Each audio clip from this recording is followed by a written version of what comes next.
There are so many different videos discussing 3D modeling, and to be fair, 3D modeling is super fun, but there's something that most 3D modelers aren't telling you, and it's that you don't always have to model everything.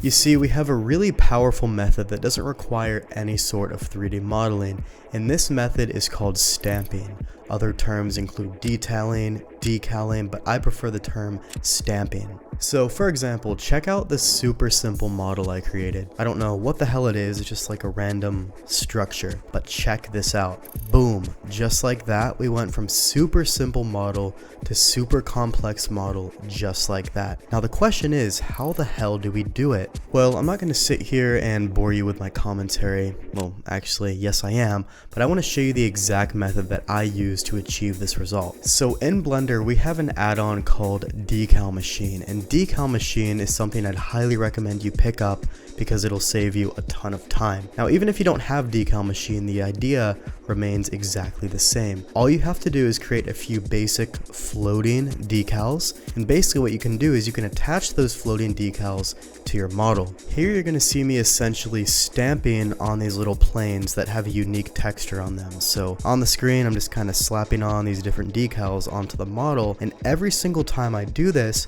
it gives the illusion of real geometry, but in fact it isn't. All I'm doing is just stamping on these little planes all over my model, and by the end of it you have a very detailed result. Now I know we have a lot of game asset nerds out there, myself included, and this is actually the exact method that video game companies are using to detail their models. Not only does this save poly count and time, it's also incredibly useful for performance. In fact, Star Citizen uses this technique very heavily on every single one of their models. Most of the detail you see on those ships and weapons inside of Star Citizen all come from decals, this exact technique I'm showing you in this video. So next time you're in a video game, take a close look at some of the models because you're going to notice that a lot of the detail comes from decals. And decals aren't only limited to, well, decals. You can also use things like what I call panels, which is essentially where you take an edge loop and turn it into a panel that goes around the model. It really helps to add that extra 3D effect to all of your objects. So next time, instead of spending your time cutting or modeling out the little details and ridges in your model, you could use a panel instead to give the same exact illusion. Now there's also something incredibly important that I do need to mention here because I see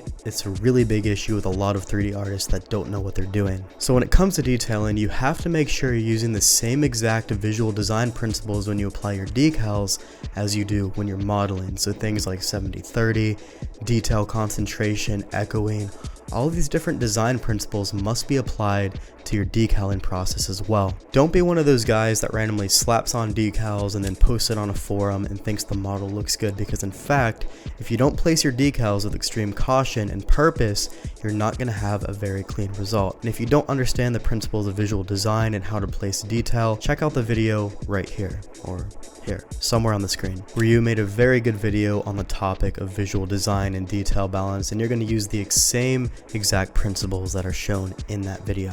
So that's it guys, now you understand what decals are, how to use them, and what exactly you can do with decals to make your model look 10 times better. I want to make sure that you understand that decaling should only come after you've created that base form, after you are essentially ready to start detailing the model with those secondary and tertiary details. So decals can be a very powerful way to not only practice your visual design skills, but also to practice your detail balance skills as well. So if you want to learn a bit more about this stuff, check out our Hard Surface Jumpstart course right here. It's free.